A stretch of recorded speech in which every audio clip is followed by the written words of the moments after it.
Daarom moet julle hoëpriester in die oog hou. Julle moet let op Jesus Christus. Wat beteken dit? Wat bedoel die Hebreërs skrywer hier? Wat sê hy vir ons? Kom ons lees. Hy sê in Hebreërs 3 vanaf vers 1: Daarom, heilige broers, deelgenote van die hemelse roeping, let noukeurig op Jesus, die apostel en hoëpriester van ons belydenis. Hy wat getrou is aan die een wat hom aangestel het, soos Moses ook getrou was aan die hele huis van God. Waaroor gaan dit nie? Waarom is dit so belangrik om vas te hou, om te let, om te fokus op Jesus Christus as ons hoëpriester? Dis 'n vraag, is dit nie waar nie? Dis 'n vraag wat baie van ons het. Waarom moet ek vashou? Ek bedoel, jy weet, ek onthou daar was 'n tyd dat dit vreeslik belangrik was, en veral in die gereformeerde kerke, dat ons belydenis van ons geloof moet aflê. As ons in matriek kom, rondom matriek, dan moet ons belydenis van ons geloof aflê. Maar die ding het lyk my 'n bietjie verander, en baie Christene voel vandag dat belydenis van geloof aflê beteken eintlik om jou sondes te bely, om Jesus Christus as jou persoonlike saligmaker te bely. En baie mense dink dit wat die gereformeerde kerke gedoen het, en dit wat nou in die fokus is, om jou persoonlike geloof in Jesus Christus te bely, is twee totaal verskillende goed. Die vraag is dit regtig? Want onthou, die Nuwe Testament praat hier met Jode. En hy sê vir hulle, vir sy Joodse lesers, julle moet vashou aan julle belydenis. So, met wie praat hy? Praat hy met Christene? Praat hy met Jode? Praat hy met ons? Praat hy met gereformeerdes? Praat hy met meer charismatiese of baptistiese kerke? Met wie praat hy? Wat beteken dit? So, dit is 'n geweldige, belangrike vraag. Reg? Dis nie iets wat ons sommer kan sê, los dit nie. Want die Bybel, die woord van die Here, sê tog baie duidelik hier, julle moet fokus. Om die waarheid te sê, jy sal sien, die teks, die Hebreërs skrywer, sê dit 3 keer. Hy sê dit vir ons hier, hy sê dit vir ons net 'n hoofstuk verder, hoofstuk 4 vers 14, julle moet vashou aan die belydenis. En dan sê hy weer in 10 vers 23, julle moet vashou aan die belydenis. So, dis 'n geweldige belangrike woord. Kom ons kyk, wat bedoel die Heilige Gees? Wat bedoel ons almagtige Vader? Want onthou, dis hy wat die Bybel skryf. Wat sê hy hier vir ons oor vashou? Julle moet vashou aan julle belydenis. Nou, om dit te verstaan, dink ek, jy moet 'n paar woorde mooi verstaan. En die eerste een is wat hy sê, jy moet fokus. En jy moet nou dink, so by watter onderwyser jy ook al was, onthou jy in die klas, jy moet fokus, sê die onderwyser. Jy moet nou mooi oplet. Dis die woord wat hy hier gebruik. Jou oogies moet stip wees op wat ek nou gaan verduidelik, want hierdie vraag gaan in die eksamen wees. Jy moet nou mooi luister. Nou, 'n Jood, as hy lees, dan verstaan hy iets heeltemal anders as ek en jy. Vir ons is 'n priester en 'n hoëpriester iemand, ja, ons weet van hom nie veel, vreeslik baie nie. Maar vir 'n Jood beteken 'n hoëpriester geweldig baie. Onthou, die hoëpriester was God se simbool par excellence. God het nie beelde in sy tempel gehad nie, maar hy het 'n hoëpriester in sy tempel gehad. En daai hoëpriester het omtrent met alles wat hy doen iets gesê. Hy was 'n opsomming van die hele eksamen. As jy hom geken het, het jy baie goeie punte gekry. So, let op hierdie hoëpriester. Kyk byvoorbeeld na sy borstas. Kyk na die edelstene. Daai edelstene is julle, dis die 12 stamme. Dis julle, en hy dra julle daarin, in Yom Kippur, dra hy julle in God se teenwoordigheid in. Hy staan daar vir julle. Alles wat hy doen, al die offers, al die rituele, vertel jou van wie jy en God is en hoe God met jou omgaan. Hierdie hoëpriester is jou legend, hy is jou geheim, hy is jou verklaring. Kyk mooi wat hy doen. En daarom kan jy sien, kom die hele Ou Testament sommer nou hier in spel. So, belydenis het alles te doen met jou Ou Testament. Ons gaan nog baie meer daarna kyk, maar so die eerste woord wat jy moet verstaan is fokus, let op. En die tweede woord is hoëpriester, soos ek vir jou verduidelik het. Hoëpriester is 'n baie belangrike woord. En die probleem hier in die gemeente was juis die volgende probleem. Die Joodse lesers het 'n legacy, ekskuus vir die Engels, 'n erfenis, 'n rykdom gehad van Joodse geskiedenis. En hulle het begin moeg raak om 'n Christen te wees. So lyk dit vir ons, as 'n klomp redes daarvoor. En hulle het so begin agteruit skuif en sê, maar kom ons skuif net in die agtergrond en ons gaan maar liewer na ons ou hoëpriester toe. nee, want ons ouers en ons familie en baie mense en 'n baie ryk geskiedenis is daar. Ons voel veiliger in hierdie heeltyd in die moeilikheid wees omdat jy 'n Christen is, word 'n bietjie erg. En nou sê die skrywer vir hulle, maar jy kan nie. Jy kan nie teruggaan na die ou priester toe nie. As jy nou verder in Hebreërs kom, dan gaan jy dit sien. Want die hoëpriester het sy job verloor. Ekskuus dat ek dit so sê, maar dis presies wat dit beteken. Die hoëpriester het nie meer 'n job nie, want hy kry dit nie reg om jou te red nie. Reg? Hebreërs 9, 8, 9 en 10. Hy gaar eintlik net nog en nog bloed en offers en sondes in sy eie gewete en in ons gewete op, maar ons kom nie deur nie. Maar dis die punt.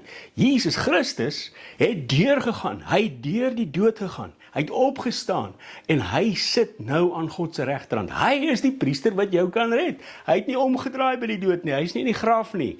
Hy het opgestaan. Hy is die een.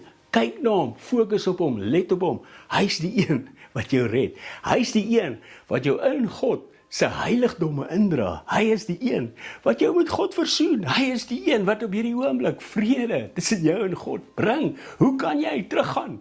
Het jy al gekom by 'n ou winkel en staan die winkel daar?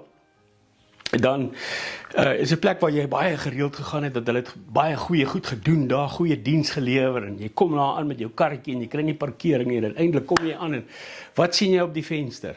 We have moved. Ons het geskuif. Nou dis wat die Hebreërs skrywer sê. God het sy terrein verskuif. Hy is nie meer in die tabernakel of die tempel op aarde nie.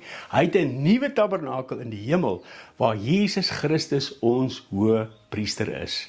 En daar offer hy vir ons. Nou, dis 'n baie moeilike ding hierdie vir al gereformeerde Christene, maar vir omtrent alle protestantse Christene om te verstaan. Want as jy na jou ouer vertalings toe gaan, as jy na die vorige gedeelte toe gaan, as die skrywer vir jou sê hoekom ons moet fokus op Jesus, dan sê hy, want hy moes 'n hoëpriester word sodat hy vir ons kan offer. Nou, die ouer vertalings 53 en 83 sê hy het, so bietjie skaam, want ons het altyd verstaan dat Jesus Christus hom net aan die kruis geoffer het. Die hele offer, diens van Jesus het aan die kruis plaasgevind, maar dit is nie heeltemal korrek nie.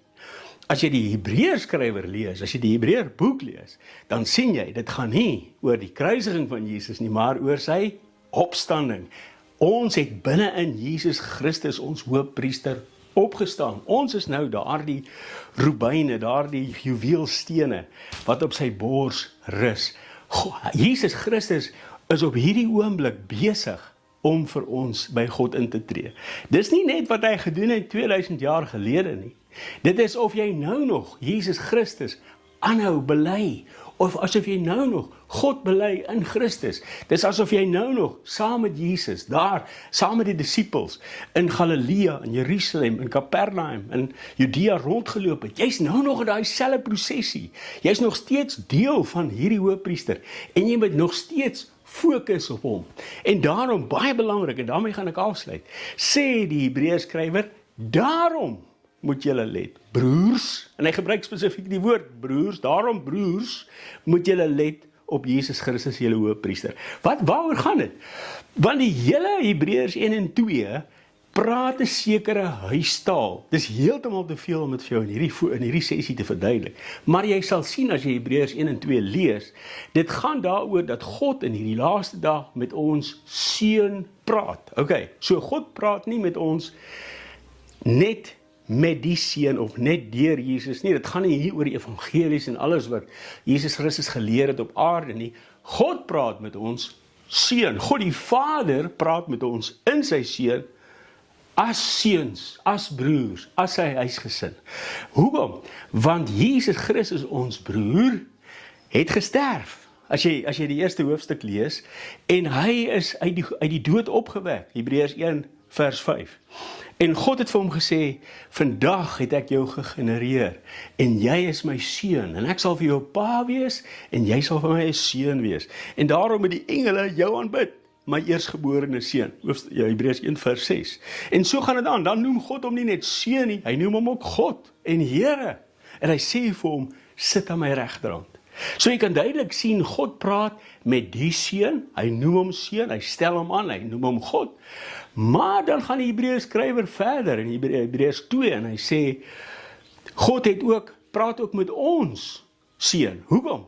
Want hy sê, as jy gaan kyk na die tweede gedeelte, Hebreërs 2 vers 12 en 13, hier staan dan sê Jesus, hier staan ek voor u in die groot vergadering en ek sal u naam bely, saam met al die kinders wat hier by my is. Met ander woorde, en dan noem hy hulle kinders, né? Spesifiek die woord broers, kinders. So, die hele Hebreërs 1 en 2 gaan daaroor dat Jesus ons sy broers en susters noem. Nou, op hierdie oomblik, sy broers en susters noem. En dan gaan dit daaroor dat hy vir ons deur die dood gegaan het en in Gods goedse teenwoordigheid gaan sit het as 'n mens. Onthou dit, dis baie belangrik. As 'n mens. En daar in die hemel aan God se regterhand in sy verheerlikte liggaam as 'n mens offer hy nou vir ons sy liggaam. Dit bedoel gewoon alles wat hy gedoen het, vandat hy 'n mens geword het, totdat hy in die hemel aan God se regterhand gaan sit het, deur die opstanding uit die dood en ook later deur die hemelvaart, het hy ons in God se teenwoordigheid ingebring. Sien jy dit? So, wat die Hebreërs skrywer hier vir jou sê met jou belydenis, hou vas aan jou belydenis, hou vas aan Jesus Christus, let op Jesus Christus, beteken al die goed wat ons nou gesê het, dit beteken, jy lê belydenis van geloof voor die gemeente af. Dit beteken, jy bely jou sondes voor God. Elke dag, Jakobus sê, bely julle sondes, dat jy gesond kan word. Dit beteken ook, dat jy Jesus Christus as jou persoonlike saligmaker bely. Dis iets wat aanhou, al hierdie goed hou aan. Dis nie so belangrik of jy kan sê, wanneer of waar ek presies tot geloof gekom het nie.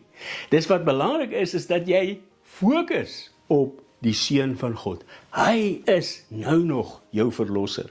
Dit is baie gevaarlik om te dink, Jesus Christus is iets van die verlede. Sy dood is vir jou iets van die verlede. Sy kruisiging is al wat saak maak. Dit is verskriklik belangrik. Maar dit is net so belangrik om nou nog te fokus op Jesus Christus, God se hoëpriester. Hoekom? Want hy is uit die orde van Melchisedek. Ons sal 'n volgende keer daarna kyk. Wat jy vandag net moet verstaan.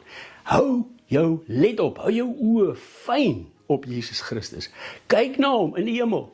Maak seker dat jy al sy simbole verstaan.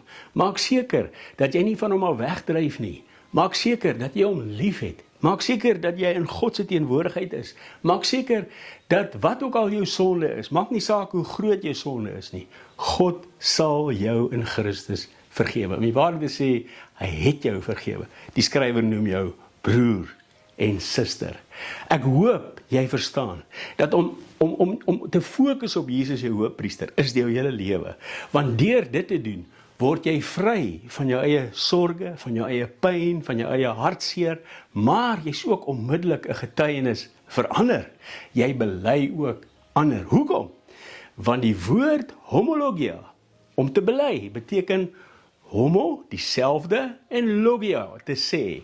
So, wat doen ons as ons geloof bely, as ons vashou aan ons Jesus Christus, as ons fokus op hom? Ons sê presies dieselfde as wat die kerk nog van altyd afgesê het. En daai altyd is nie Nuwe Testament nie. As jy Hebreërs verder lees, begin hy by Abel. Hy begin by Abel. En dan gaan hy deur na Henog, en hy gaan na Noag, en dan gaan hy deur met Abraham, hy gaan deur na Dawid, hy noem almal, en hy sê, hulle almal het eers volmaak geword, 11 vers 39 en 40, toe Jesus Christus uit die dood opgestaan het. Saam het ons die vervolmaking in Christus ontvang. Daar is net een belydenis, daar is net een verlossing, en dit is Jesus Christus. Shalom.